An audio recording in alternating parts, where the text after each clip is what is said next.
Olá a todos, nesse momento falarei sobre a Grécia dentro de uma introdução mais concisa, um grande panorama sobre o que foi essa civilização fundamental que vai moldar as bases da assim chamada civilização ocidental.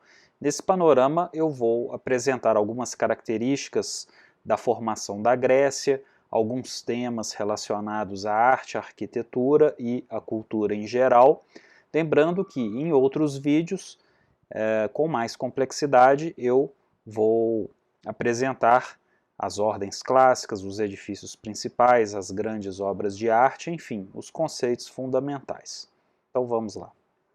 Bom, em primeiro lugar, a Grécia é formada por povos que vêm de longas tradições, como, por exemplo, os antigos cretenses, a civilização minoica, que já conhecemos de outros vídeos. Também temos a civilização micênica, aquela civilização da Guerra de Troia, de Agamenon, de Ulisses, né, o Odisseu, enfim, Aquiles. Então, esses ancestrais dos gregos, especialmente na questão cultural, na questão religiosa, vão moldar todo um imaginário, toda uma forma de se pensar que vai caracterizar o Ocidente. Vimos que a civilização minoica pode ser considerada a primeira civilização ocidental de fato, em contraponto com as civilizações orientais que estavam marcadas pela Mesopotâmia, pelo Egito, por exemplo. Vimos que os micênicos vão ocupar essas posições dos minoicos, isso a partir de 1400, 1500 a.C., e o declínio dos micênicos se dá em torno de 1100 a.C. É o período onde se estabelece a Idade do Ferro, aproximadamente nessa região, em torno de 1200, 1100 a.C. Portanto, a Grécia vai passar por um período chamado de Idade das Trevas, que vai desse declínio dos micênicos até a primeira fase grega, de fato, que é chamada de período homérico, um período onde se atribui a existência, a vida do poeta Homero. Né? Isso ainda é discutido, não se sabe se Homero realmente existiu, mas claro, segundo a tradição, Homero foi o autor que desenvolveu a Ilíada e a Odisseia, as duas obras fundamentais da literatura que influenciam toda a história da humanidade. Então, a partir de 800, nesse período homérico, e é seguido posteriormente o período arcaico, que vamos ver com calma essa distribuição, como que a Grécia se distribui, e veremos que a arte e a arquitetura acompanham esses períodos, o arcaico, o clássico e o helenístico. Então, os eólios e os dórios se estabeleceram no continente. Então, a Grécia, como estamos vendo aqui no mapa, ela é formada atualmente, o país Grécia nos dias de hoje, ela é formada por essas porções aqui do continente e pela ilha de Creta, além de diversas ilhas do mar Egeu. Mas na antiguidade, a Grécia ocupava ainda porções da Anatólia, que é o território da atual Turquia, além de diversas cidades pelo Mediterrâneo, que vamos entender isso daqui a pouco no conceito da Magna Grécia. Então, em linhas gerais, esse primeiro povo, os dórios, que vão, junto com os eólios, que vão se estabelecendo no continente, ocupando aquelas antigas posições dos micênicos, temos os jônios, que se estabelecem nessas ilhas e no litoral da Turquia. Então essa região também vai ser conhecida como Jônia. Esses nomes são diversos, cada região vai ter um nome, mas a Jônia vai ser uma porção importante da Grécia, especialmente no desenvolvimento cultural. E vale destacar aqui, a primeira ordem clássica grega, por exemplo, que nos remete a um estilo, mas é uma ordem, né? Nós vamos entender o que é uma ordem clássica também em um vídeo especial. A partir dos dórios será criada a assim chamada Ordem Dórica, que é a ordem mais antiga arquitetônica, os edifícios gregos mais antigos que se configuram já em pedra, construções em pedra. E posteriormente nós temos a Ordem Jônica por causa dos jônios, então esse nome vem dos jônios. E a terceira ordem grega é a Ordem Coríntia, por causa da cidade de Corinto. E a Grécia, nós podemos perceber que ela se espalha por diversas cidades, essas cidades como Atenas, como Esparta, como Corinto, como Tebas, são cidades independentes, elas vão compartilhar uma mesma cultura, uma cultura com os mesmos deuses aproximados, com alguma outra modificação, mas em geral um panteão de deuses unificado, mas cada cidade possui a sua independência, a sua autonomia. Essas cidades podiam ser aliadas e podiam ser inimigas, mas quando havia uma guerra com um inimigo externo, essas cidades tinham uma tendência a se unirem, a se unificarem para lutar contra um inimigo comum. É o caso das guerras entre os gregos e os persas. Então, recordando, vale lembrar das aulas já disponíveis sobre a Pérsia e também uma aula exclusiva sobre as guerras médicas, as guerras grego-persas. Certamente, um dos primeiros pontos a se falar da cultura grega, antes mesmo de se falar de arte e de arquitetura, é fazer referência à Ilíada e Odisseia de Homero, aquelas famosas obras que falam da guerra de Troia, dos heróis e dos deuses, e depois, na Odisseia, o retorno de Odisseu para casa, quando ele por um ato de soberba em relação aos deuses, especialmente a Poseidon, é condenado a navegar nos mares, perdido, e ficará aí 10 anos procurando o caminho de volta para Ítaca. E essas duas obras fundadoras são atribuídas a Homero, segundo a tradição. Então, os aqueus, chamados de Dânaos por Homero, os aqueus são os micênicos, Agamenon, Menelau, que já era rei de Esparta, né? Então Micenas é a grande cidade que irá controlar os micênicos, em torno de 1200 a.C., ali aproximadamente. Viviam na Idade do Bronze, eles antecedem a Idade do Ferro e foram os primeiros gregos a chegar a ocupar a parte do Mediterrâneo por volta de 2000 a.C. Então esses povos que darão origem à Guerra de Troia, que também era uma outra cidade-estado, chegam a ocupar essa região em 2000. E a Guerra de Troia se sucede ali entre 1300 e 1200 aproximadamente. E ao penetrarem nessa região grega, ali na península grega, ali nessa porção mais oriental da Europa, eles se deparam com um grupo denominado Pelasgos ou Pelágios, que viviam na Idade da Pedra, ainda no período neolítico, suprimindo-os.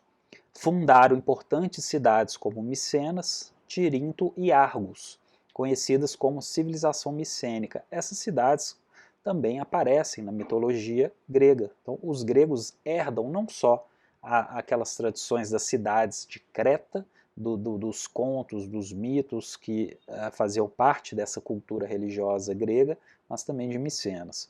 E posteriormente os aqueus entraram em contato com a avançada civilização minoica de Creta, já debilitada com os desastres. Essa fotografia apresenta o famoso Enéas. O Enéas, um nobre de Troia, que consegue escapar da batalha com a cidade derrotada, e com seu clã, com a sua família, ele parte em busca de novas terras para ocupar, e essa terra que ele encontra será a Itália. Ele vai encontrar a Península Itálica, e segundo Virgílio, segundo a Eneida especialmente, dentro das tradições romanas, dos mitos fundadores de Roma, Enéas é o ascendente de Rômulo e Remo, que por sua vez é o ascendente de Júlio César e Augusto. Então toda uma relação entre Roma e Troia será construída a partir dessas narrativas da Ilíada, da Guerra de Troia. Essa belíssima escultura é de Bernini, do período barroco, que vamos conhecer com mais calma posteriormente, mas mostra o Enéas fugindo de Troia, salvando seu pai Anquise, carregando seu pai idoso nos ombros, e o seu filho Ascânio, que está ali aos seus pés. E sobre a mitologia, nesses sentidos culturais que precisam ser percebidos e analisados junto com as obras de arte, como por exemplo a Vênus de Milo, do século II a.C., do período helenístico, vamos observar, por exemplo, Teseu, que era um aqueu ligado à cidade de Atenas, filho de Egeu, que irá matar o Minotauro em Creta. Então todas essas relações entre Creta, entre Micenas e a cultura grega estão completamente interligadas. E nas epopeias Ilíada e Odisseia, a Ilíada e a Odisseia de Homero, os aqueus são opositores dos troianos, que também eram de civilização helênica. Então, quem ainda não conhece a Guerra de Troia e a Odisseia, vale a pena a leitura, ou também, junto a isso, busquem filmes e séries que tratam desses temas.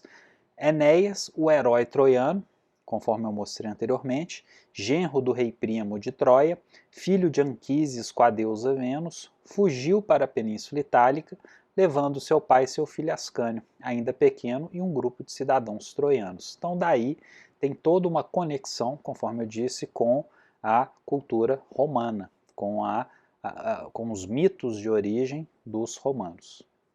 Em linhas gerais, nós aprendemos isso na escola, no colégio, temos várias heranças dos gregos, como essas concepções de governo e política atual, como, por exemplo, o conceito de democracia, monarquia, aristocracia, tirania e a própria política em si, através de grandes nomes, grandes pensadores, como Platão, como Aristóteles. As guerras médicas, as guerras contra os persas, outro ponto fundamental e decisivo para não só a cultura ocidental, né, enfim, para a Grécia. Nos séculos V e IV a.C., ali, se inicia um conflito no final em torno do ano 500, ali aproximadamente, e já em 490, 480, se estendem as grandes batalhas, com essa consciência das diferenças entre o Ocidente e o Oriente. Podemos lembrar do filme 300, os 300 de Esparta, que é justamente o tema aqui dessas guerras médicas. E o que vai diferenciar essas guerras médicas vão trazer para os gregos esse diferencial de uma consciência ainda maior da cultura grega, especialmente vista através da filosofia. A filosofia é um conceito grego, realmente, não que outras culturas não produzissem conhecimentos eruditos e extremamente complexos, que é, claro, a sabedoria universal, a sabedoria que os povos comungam, né? Os chineses, os indianos, que todas essas culturas têm, cada uma com as suas particularidades. Mas o termo filosofia, ele é aplicado à Grécia, com a sua origem na Grécia. Nós não podemos dizer que existe uma filosofia indiana ainda, né? Mas culturas eruditas, claro, que a Índia também tinha, que a China também tinha, ou a Mesopotâmia. Mas o termo filosofia é aplicado à Grécia nesse momento. A Guerra do Peloponeso, o grande conflito entre Atenas e Esparta após os gregos vencerem os persas, que vai ali de 431 a 404 a.C., e que irá enfraquecer a Grécia, preparando um caminho para a conquista macedônia de Filipe II e Alexandre o Grande. E muito do que conhecemos hoje são cópias romanas no sentido das artes, nas esculturas especialmente. As esculturas gregas, muitas se perderam porque os seus originais eram de bronze, a sua grande maioria. E desses originais em bronze eram feitas réplicas em mármore, cópias em mármores, muitas delas feitas pelos romanos. Então, diversas esculturas famosas, quando vemos nos museus escultura grega, na verdade é uma cópia romana de um original grego que já se perdeu. mas eventualmente ainda se encontram originais de bronze através da arqueologia, tanto no mar quanto na terra, enfim, ainda podem ser encontrados esses originais de bronze. Então nem tudo que vemos como dito como grego é realmente grego, é uma cópia romana, mas claro, baseado num original grego. Então de fato pertence à cultura greco-romana. Períodos.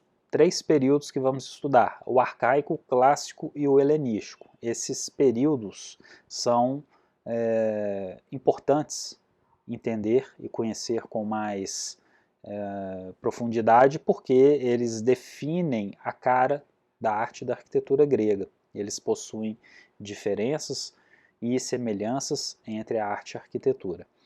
O valor do homem como indivíduo era colocado em destaque.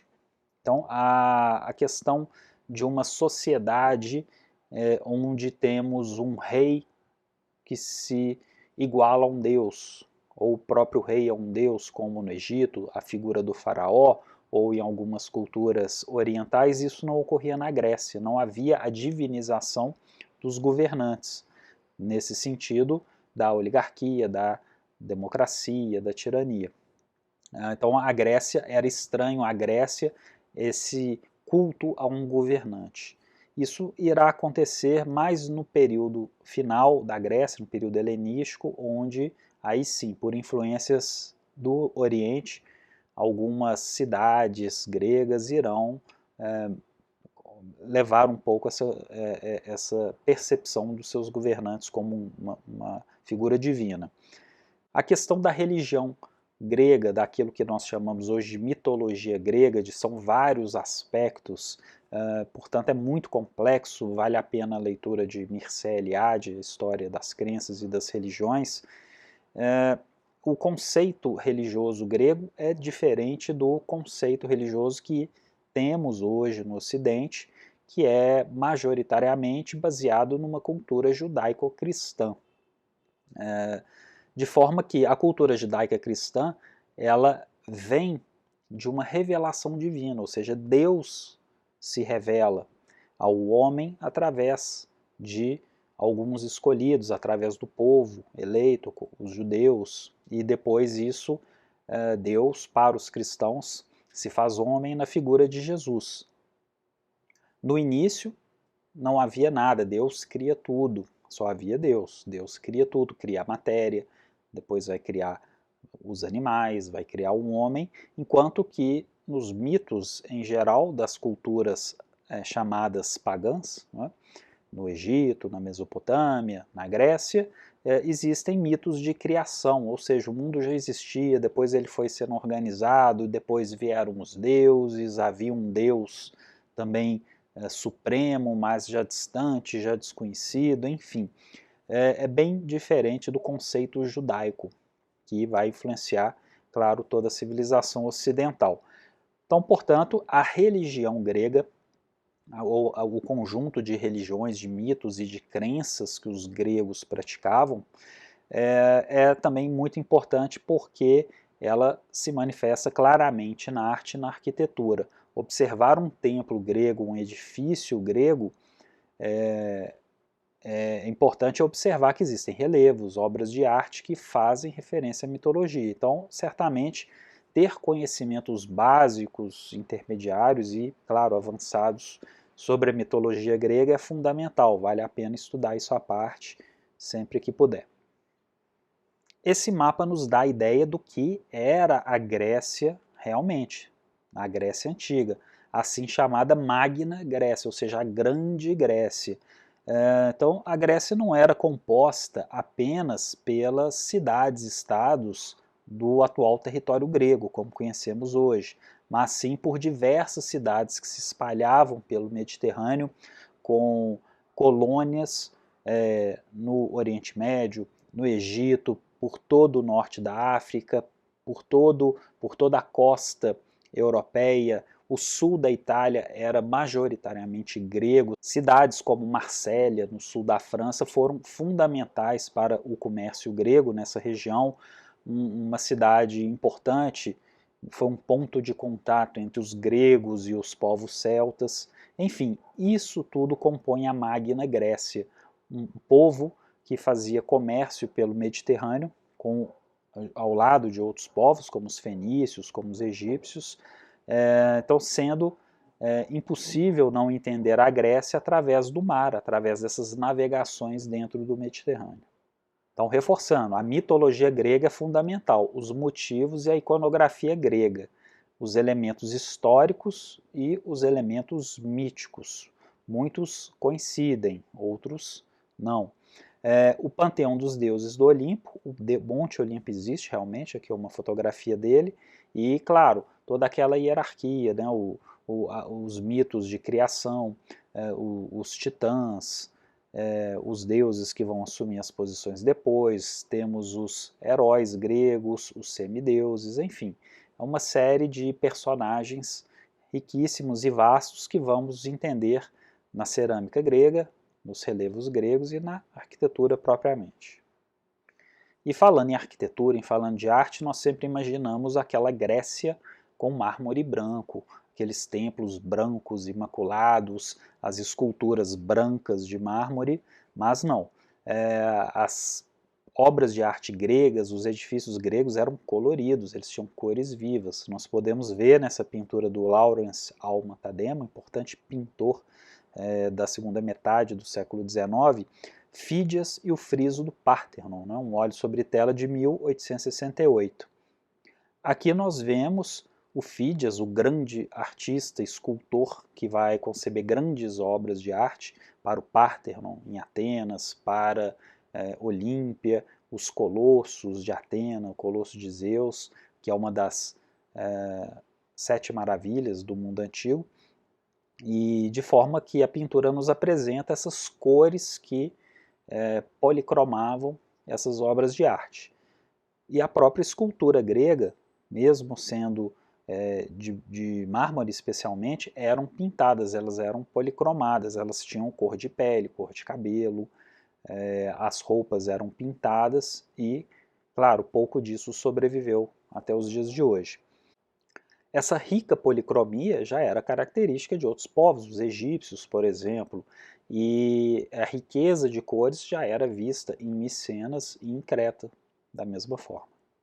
Como herdeiros em grande parte da cultura grega, nós podemos perceber na Roma antiga uma ideia mais bem preservada dessas tradições de pintura que vão se apresentar nas residências e nas obras de arte. O exemplo das melhores cores conhecidas da antiguidade clássica está em Pompeia, cidade romana destruída pela erupção do Vesúvio em 79 d.C. A região de Pompeia, Nápoles, descendo para o sul da Itália, é extremamente influenciada pela cultura helênica. São encontrados ricos vermelhos e laranjas nos afrescos, configurando as pinturas mais coloridas que restaram de toda a antiguidade. Da Grécia não sobrou quase nada de pintura. Pintura, seja em túmulos, sejam em residências, enfim, quase nada sobrou da pintura grega. Mas temos parâmetros para comparar a pintura que era feita na Grécia através dos etruscos, por exemplo, e dos romanos. E essas pinturas ajudaram a alavancar o neoclassicismo no século XVIII. Então, como que é interessante ver que as escavações de Pompeia, em Roma, e também na Grécia, em muitos aspectos na Grécia, ajudaram a desenvolver um movimento que vai surgir séculos depois, já mais próximo de nós, no século XVIII e XIX, que é o assim chamado neoclassicismo. Porém, vale lembrar, o neoclassicismo ele não adota essas cores fortes como se fazia na antiguidade.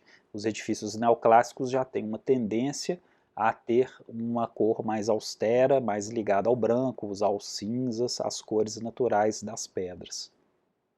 Por exemplo, há um tempo atrás ocorreu essa exposição na Alemanha chamada Deuses Coloridos, que foi patrocinada pela Glyptoteca de Munique, um importante museu alemão com esses acervos da Grécia Antiga especialmente, onde foram colocadas réplicas, como vemos aqui, desses elementos escultóricos, elementos de fachada pintados nas suas cores originais ou aproximadas. Como é que eles sabiam disso? Analisando com microscópio os pigmentos, então foi possível reconstituir uma ideia da policromia grega. E os edifícios gregos vão receber cada vez mais esses elementos escultóricos e suas cores, de forma a policromar esses elementos que iremos estudar com a ordem dórica, a ordem jônica, a ordem coríntia, como por exemplo aqui os triglifos ou tríglifos ou imétopas, temos os elementos de frontão com toda a temática mitológica que vamos compreender mais para frente, pintados em cores vivas. Então isso que é fundamental percebermos, além de outros elementos como cariátides, atlantes, que são colunas ou pilares que têm uma forma humana, seja de homem, os atlantes e as cariátides de mulher, todos eram policromados, eles eram pintados, né, na sua grande maioria.